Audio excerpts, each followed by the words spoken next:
Hello, new everybritish.heavymetal.com. It's the 26th of December 2020, and here we're going to look at the late and much missed Trevor Bolder's solo album, Sail the Rivers.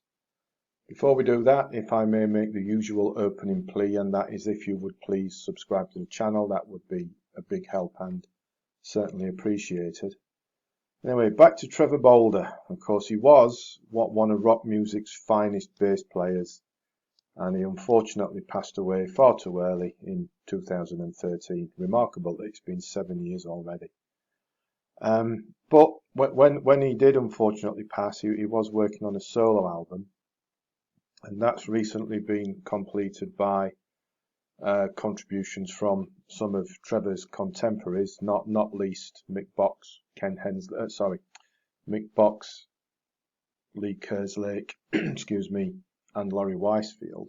I was going to mention Ken Hensley there, who unfortunately passed this year, another ex-member of Uriah Heep, as indeed Lee Kerslake, who drums on this album. He also passed away this year, grim indeed, which of course leaves only Mick Box as the last surviving member of the original Uriah Heep lineup. But anyway, we're talking about Trevor Bolder, aren't we?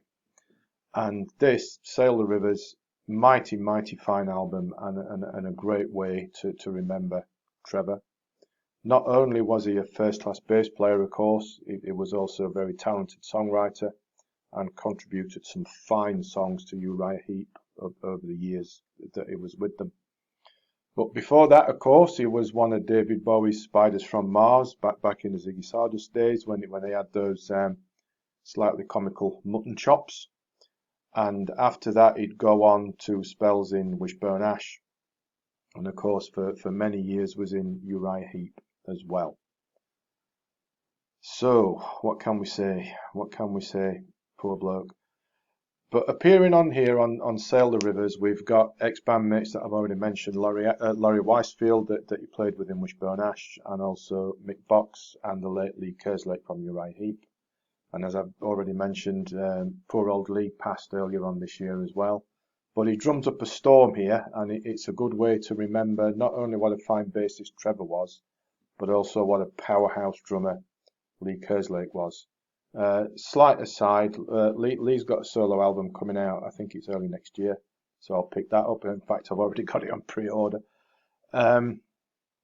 Anyway, so there we are. And with Mick Box and Laurie Weisfield chucking in on guitar here, it's considerable stuff, really is. And the other players that feature throughout this album are no slouches themselves, particularly Dirk Gallagher. He's got a towering vocal performance on this. Anyway, what about the songs? We've got a mixture of Trevor's versions of songs that he did write and contribute to Uriah Heep, and a few that were previously unreleased. To start things off, we've got Which Way Did the Wind Blow from Different World and Rich Kid off Raging Silence. But both these are a bit more heavier, a bit more rocked up than the Heep versions. And that's saying something about Rich Kid, because for me that's got one of the most brutal riffs that Uriah Heep ever did. Fear of Falling is off See a Light, and that for me is one of Uriah Heep's finest albums. And Trevor sings on this as a reminder of, he was an excellent singer as well. Sail the Rivers, the title track here, is another really fine song that he wrote.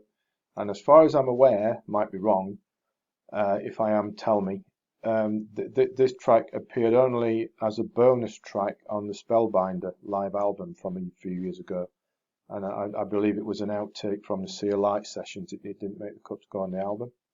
Then we've got Shelter from the Rain from the Sorry Korigami, which is a really hauntingly beautiful, sensitively delivered. Trevor sings on this again. War Child from Wake the Sleeper, booming song, another really rocked up effort.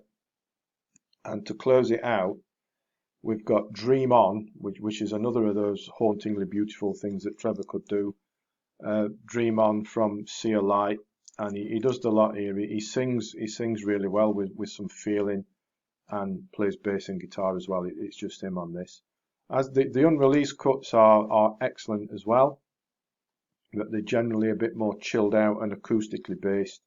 than the more rockier stuff that we've got here. But they're all really well written, really well performed from a guy that was probably underappreciated for his songwriting ability and more known for his bass. But all really, really good stuff and a great way to remember the late, great Trevor Boulder. You know, over all the years and all the times that I saw Uriah Heep live, and there's been many of them, one of the overarching memories is watching Trevor play. He's such a busy player, but yet effortless at the same time. Really banging away on that bass with some complex lines and never missing a note. Marvellous. Sail the Rivers is most certainly a superb way to remember. One of the finest bass players to have picked up the instrument, and indeed more than a bass player, a fine singer and songwriter into the bargain as well. Much respect, Trevor, much missed. Check out the album, whether you're an old Uriah Heep fan like me, or whether you just like good stuff. This will hit the spot for you.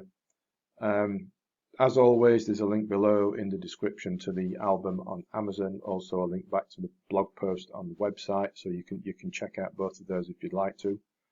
And as always, please subscribe to the channel.